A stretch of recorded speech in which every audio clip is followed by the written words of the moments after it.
Imagine a wide-eyed teenage boy, not yet 17, secretly forging his mother's signature to enlist in the Marines, all while coming from a pacifist Quaker family that prides itself on peace.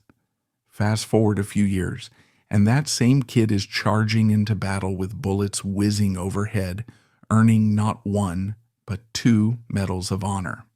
Then, in a jaw-dropping twist, he goes on to denounce the very wars that made him famous, calling them a racket, bankrolled by corporate greed. This isn't a tall tale from some forgotten novel. It's the real-life saga of Smedley Darlington Butler, a man whose journey from idealistic rebel teenager to fearless Marine general, and finally to outspoken anti-war champion, reads like a Hollywood script that refuses to fit into any predictable mold. How does a Quaker boy become the most decorated Marine of his era, only to spend his final years exposing conspiracies and warning the public about politicians and business moguls who profit from conflict? Strap in for a story packed with staggering contradictions, tropics-born fevers, clandestine missions, backroom plots, and a deeply personal clash between patriotic duty and an awakened conscience. He was born on July 30th, 1881, in Westchester, Pennsylvania, a place known for its gentle rolling hills and quiet sense of community. It was the perfect cradle for a child of Quaker heritage, a tradition that prized peace, moral fortitude, and an unwavering sense of justice. Butler's father, Thomas Butler, carved out a public reputation as a lawyer, a judge, and eventually a long-serving congressman. His mother, Maud Darlington Butler, was no shrinking violet either. She hailed from the influential Darlington family. Her father, Smedley Darlington, had served a term in Congress himself. Politics and public service, it seemed, ran in the family veins, woven into everyday conversation. The whole clan was steeped in Quaker beliefs that took root in social justice, altruism, and ideally nonviolence.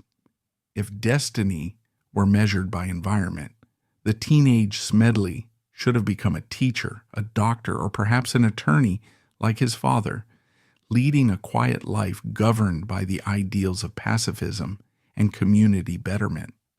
But fate had other plans, or maybe Butler just had a rebellious streak that outshone his father's congressional reserve. He excelled as a student and an athlete, proving himself both a star quarterback on the football field and a stellar baseball captain in high school. But as 1898 rolled in, America found itself rattled by the Spanish-American War, and a patriotic fever gripped the country. People were volunteering by the droves to fight in far-flung places like Cuba and the Philippines. Butler was only 16, but that boundary didn't stop him.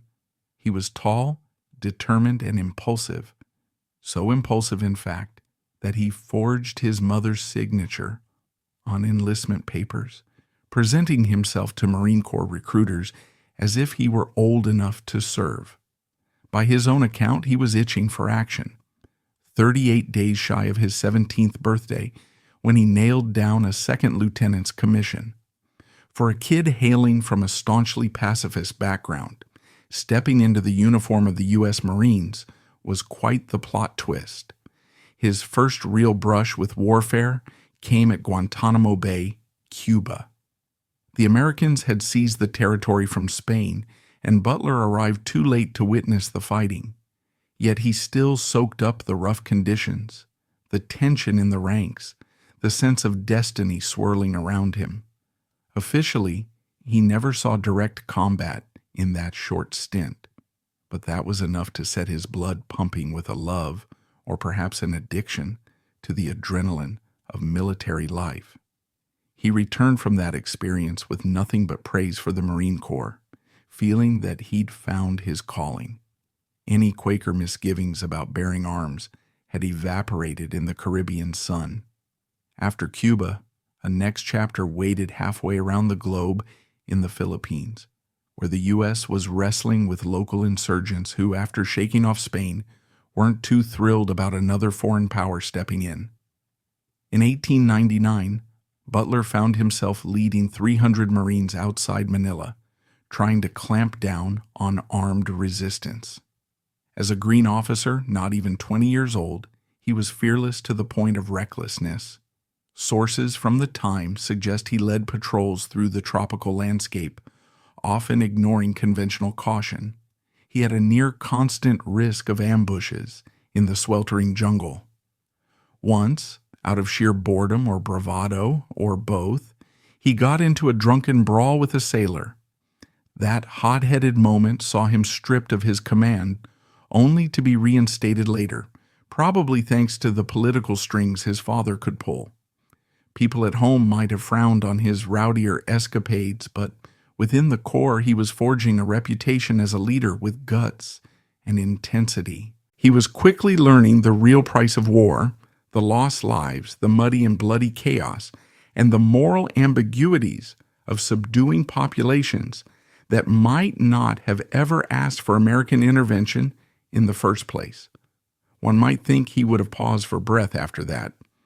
Instead, the next year found him in China at the outbreak of the Boxer Rebellion, an uprising aimed at expelling foreign influence.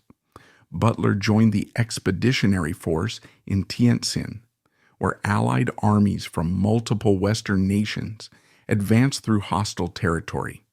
The day the Marines assaulted Tientsin, July 13, 1900, Butler threw himself into the thick of it, ignoring or perhaps thriving on the hail of bullets.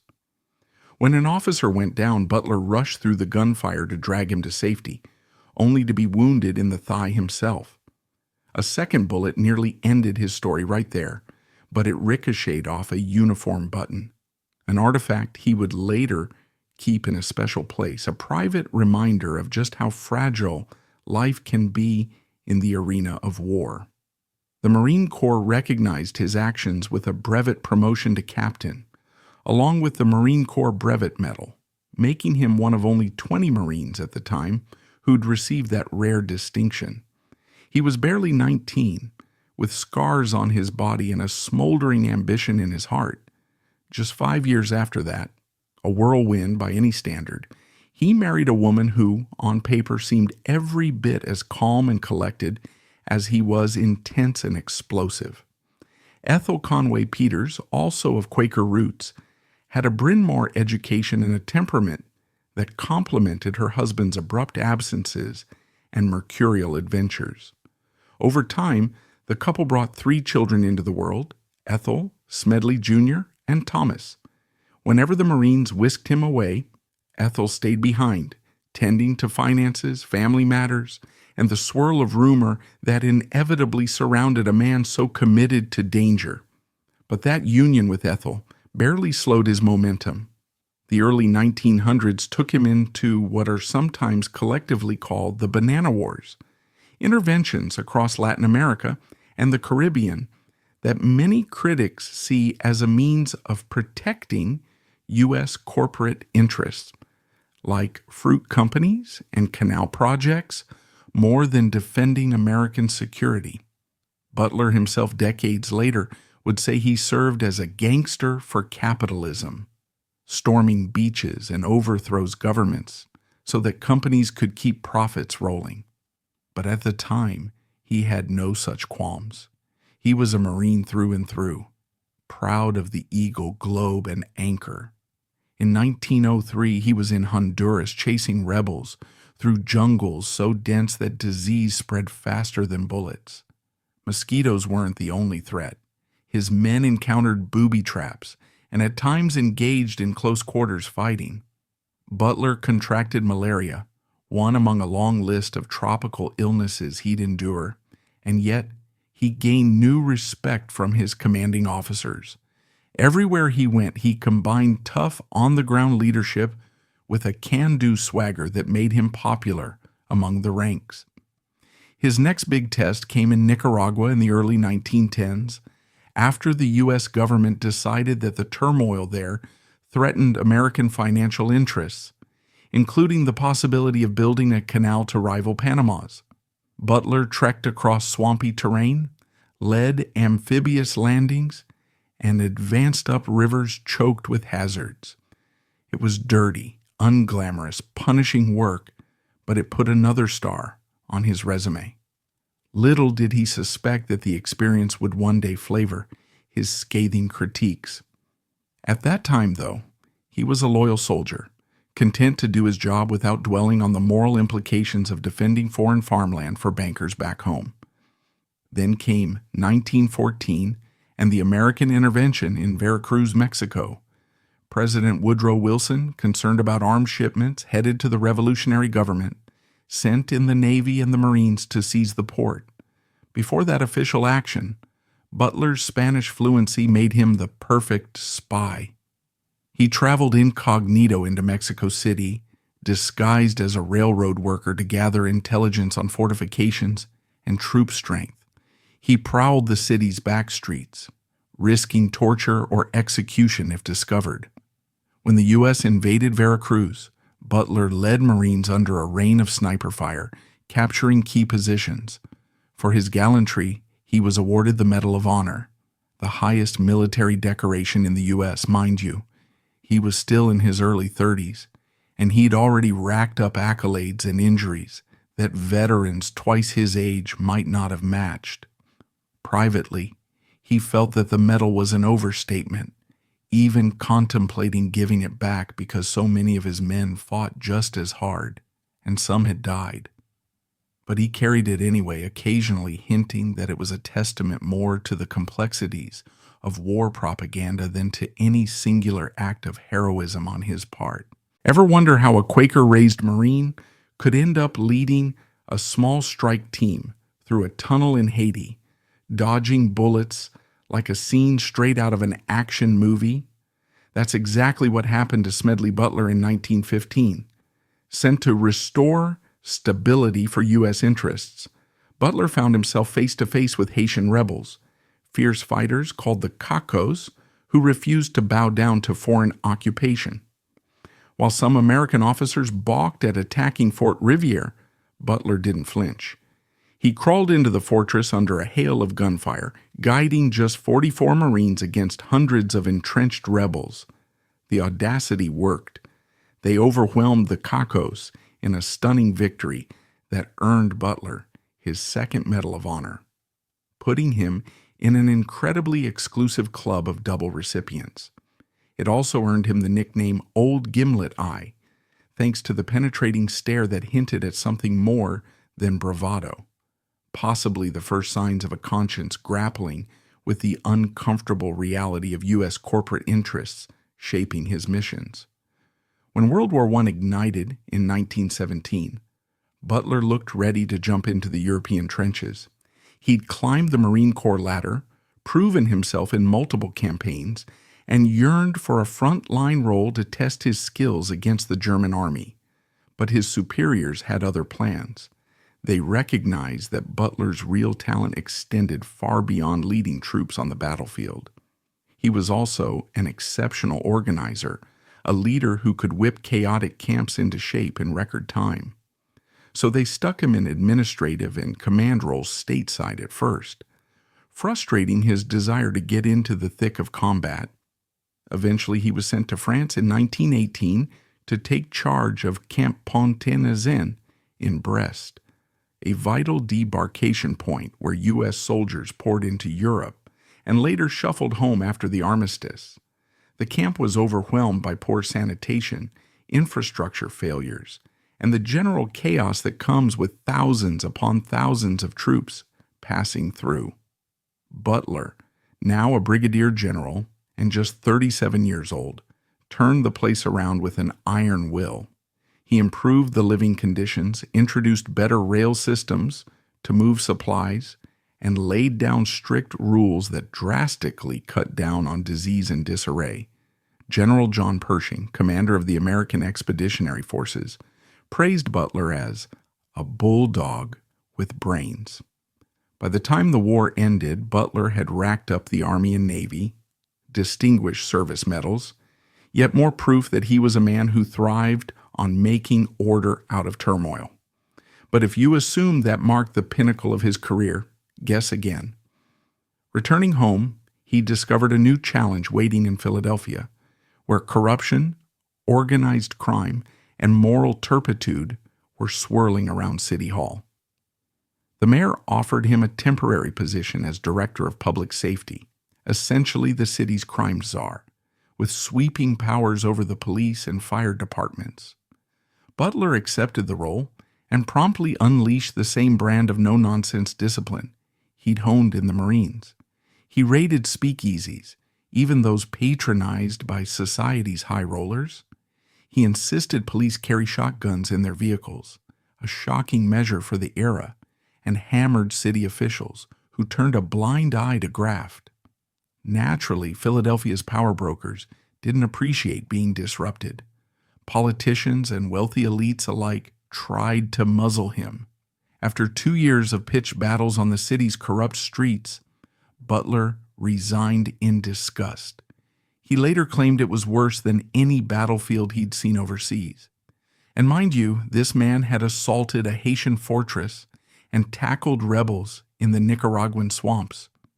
In 1927, the Marine Corps reeled him back in, just in time for trouble brewing in Tianjin, China, where warlords were locked in a struggle for supremacy.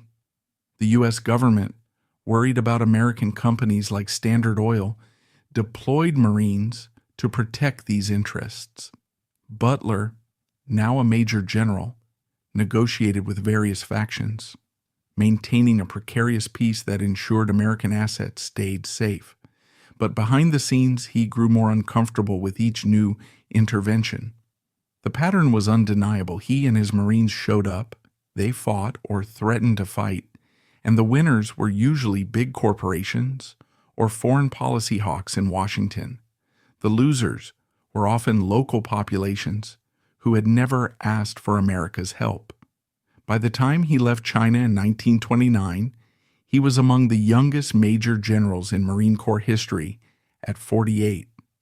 That's a career apex for most, but it came with a price. More and more, his superiors frowned on his outspoken ways. His public criticisms of U.S. actions in Haiti, his brash approach to anything that smacked of corruption, and a scandal that erupted when he disparaged Benito Mussolini's reckless driving, all led to tension. In 1931, passed over for promotion to commandant, he retired at age 50, a forced retirement spurred by the top brass who'd grown weary of his candor. In an era when lesser men might have quietly taken the hint and stepped into a comfortable retirement, Butler chose to turn up the volume on everything he'd been keeping bottled inside. Freed from the constraints of a uniform, he launched into an anti-war crusade that would rattle the American political scene. At first, he was simply giving speeches around the country, but then something explosive dropped in 1934, the so-called business plot. Butler testified before a congressional committee that a group of wealthy industrialists, he claimed they included bankers and corporate magnates, had approached him with an outlandish scheme. They allegedly wanted to gather 500,000 veterans, arm them, and stage a coup to overthrow President Franklin D. Roosevelt in favor of a fascist-style government. They even supposedly offered Butler a huge pot of money if he'd lend his popularity and credibility to the plot. He reported the incident right away, and naturally, many people scoffed. But the House Un-American Activities Committee found his testimony credible, even though no criminal charges were ever filed. The mainstream press ridiculed Butler. Some called him paranoid. Others said he was exaggerating for publicity. Yet subsequent evidence, letters, diaries, statements from some conspirators, suggested there was at least a kernel of truth to his claims. If so, the man might well have prevented a homegrown version of a fascist takeover. But the business plot was just part of his trajectory. Already in 1932, Butler had passionately backed the Bonus Army, an assembly of unemployed World War I veterans who camped out in Washington, D.C., demanding the early release of their service bonuses. Butler dropped by their shanty towns, cooking meals with them, sleeping under the same threadbare blankets. He publicly denounced the Hoover administration for ignoring the veterans' plight and condemned General Douglas MacArthur's decision to disperse them by force. This was a man who might have once been the Marines' Marine, but by now he was championing the underdog, the abandoned soldiers, and the working poor, people he felt the government had betrayed. He singled out the hypocrisy of leadership that used patriotic rhetoric to rally men to war, then discarded them like worn-out boots afterward. Perhaps the culmination of his entire shift came in 1935, when he published War as a Racket, a slim yet incendiary book in which he laid out the argument that modern warfare was predominantly a tool for corporate profit. He methodically described how he'd been dispatched time and again to places like Honduras, Nicaragua, Haiti, Mexico, China, ostensibly for American security, but in reality, to protect big business interests like oil companies, fruit conglomerates, and financiers. He famously declared himself a racketeer for capitalism. To hear a two-time Medal of Honor recipient blast the war machine in such stark terms was shocking, to say the least. Politicians and high-ranking officers fumed. Some labeled him a traitor, others called him a pacifist zealot. But his words resonated with many disillusioned veterans, and they continue to echo generations later among critics of military interventionism. Amid all this, what did Butler's personal life look like? He maintained a farm in Newtown Square, Pennsylvania, where he raised chickens and, by some accounts, found a bit of therapy in the mundaneness of rural chores. Ethel, his wife, remained his biggest ally, helping type his speeches, welcoming curious guests, and fending off critics who tried to corner her about her husband's increasingly incendiary commentary. Their children had a front row seat to their father's contradictions. He'd once pressured them to embrace military service, but as his convictions evolved, he urged them to steer clear of what he now called the war racket. Those close to him said he suffered bouts of insomnia, flinching at sudden noises, likely a form of PTSD that had no name back then. He also carried a heavy guilt for the Marines who fell under his command, particularly in Haiti and the other interventions he'd come to view as morally suspect. This mental anguish would remain with him until the end of his life. The Quaker dimension of his identity never fully disappeared, even though he'd once willingly turned to arms. He kept in touch with family members who gently reminded him of their peace-loving heritage. His father, old and wise by then, warned him not to give in to bitterness. Butler wrote back that he was, in a sense, discovering new spiritual truths elsewhere. The tension between these Quaker ideals and his martial reality seemed a microcosm of the broader tension in his life. He'd soared to the apex of Marine Corps glory, only to see behind the curtain and call out the illusions and deceits. In 1940, he was diagnosed with a malignant illness, cancer of the stomach or pancreas, the records differ somewhat, and spent his final months in Philadelphia's Naval Hospital. Ever the stoic, he declined large doses of painkillers, wishing to keep his mind sharp to the end. Friends, Marines, critics, and supporters alike came to see him in those waning days. One can only imagine their conversations. Perhaps some discussed old campaigns in the Philippines or Haiti, laughing darkly about how young and foolhardy they'd all been. Others might have tried to coax him into a final statement of repentance or to recant his condemnation of war profiteering. He never gave in. He died on June 21, 1940, at 58 years old. One story claims his last words, spoken to a Marine guard, were, "Keep your powder dry, son." If that's apocryphal or not, it fits the image. even in death, a mixture of soldierly grit and paternal advice. In reflecting on his life, it's almost impossible to separate the Marine Corps legend from the anti-war crusader. The world often tries to fit people into neat categories: hero or villain, soldier or pacifist, patriots or dissenters. Butler straddled so many lines that he refuses to be pigeonholed. At the time of his death, he was the most decorated Marine in U.S. history, with 16 medals, including 2 Medals of Honor, the Marine Corps Brevet Medal, and multiple Distinguished Service Medals. He had physically stood on foreign shores under fire, led men through storms of bullets, survived tropical fevers, and scaled the ranks to Major General. He'd also sounded alarms about fascist conspiracies on American soil, championed impoverished veterans, and labeled himself a gangster for capitalism. Even the modern U.S. Marine Corps acknowledges his contributions. Camp Smedley D. Butler in Okinawa bears his name, yet they do so with a certain irony, given how fiercely he criticized the very missions that made him famous. Today, if you stroll past certain veterans' gatherings, you might hear them mention Smedley Butler as a hero who represents the best of the Corps. Fearless, loyal, always leading from the front. In other circles, particularly among anti-war activists, his name comes up as a prophet who exposed the profiteering behind endless conflicts. Groups like Veterans for Peace have brigades named after him, seeing in him a rare figure who intimately knew war's brutality, yet had the guts to speak against it.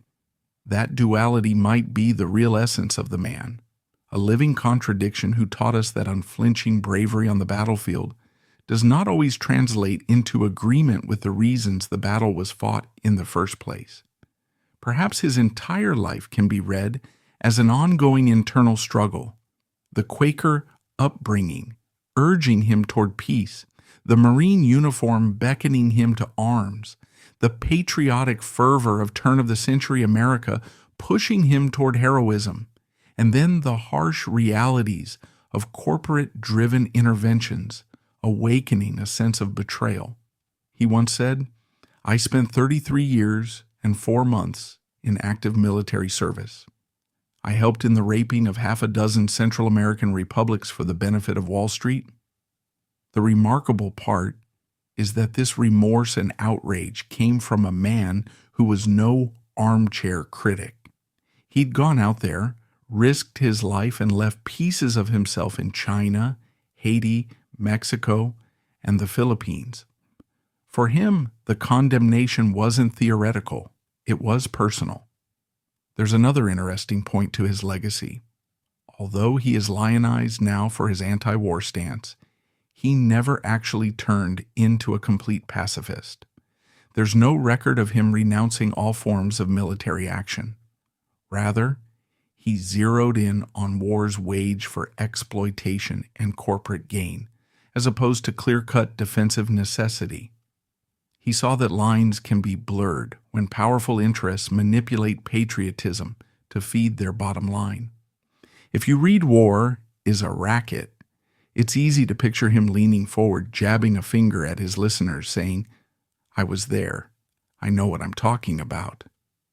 That sincerity made it hard to dismiss him as just another crank with a microphone.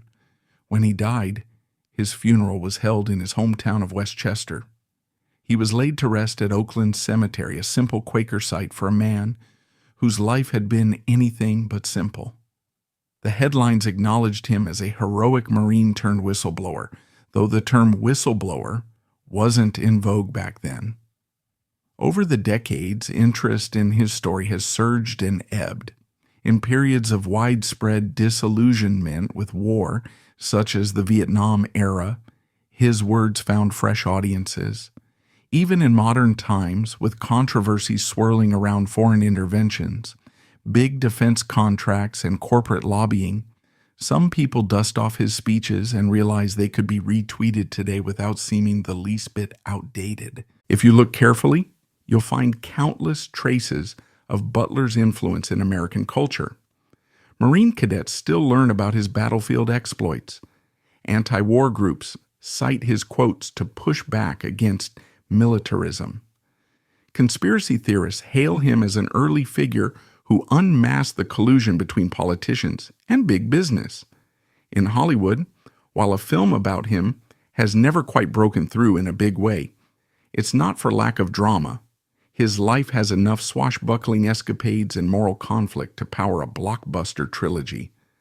Perhaps the complexities have scared off producers who prefer simpler narratives.